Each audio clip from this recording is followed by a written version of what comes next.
ამბავი ბარში პროექტის ფარგლებში დღეს ბათუმის დრამატული თეატრის მსახიობებმა კინემატოგრაფ გიორგი უღრელიძის პიესის გლობალური დათბობის საჯარო კითხვა გამართეს. პროექტი არტ ლაბორატორიის ორგანიზებითა და ერედელის ბარის მხარდაჭერით მოეწყო. პირველ ეტაპზე კონკურსში მონაწილე 9 პიესა შეარჩიეს.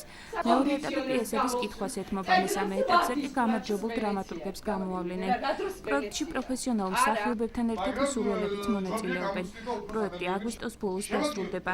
იგი დრამატურგიის განვითარების ხელშეწყობას ისახავს მიზნად. მოხდება ჟიურის მიერ შერჩევა საუკეთესო პიესის, რომელიც აუცილებლად დაიდგმება და ასევე ყველა პიესა გამოიცემა კრებულად. ეს იქნება დასასრული ფაქტიურად ამ წლევანდელი დრამატურგიის კონკურსის. ავსი ტიპის პროექტები თუ განხორციელდება, ძალიან შეუწყობს ხელს დრამატურგიის განვითარებას და დრამატურგიის განვითარებით შესაძლებელი იქნება ძალიან დიდი სიამოვნება მიიღოს ადამიანებმა, ვისაც აინტერესებს თეატრალური ხელოვნება.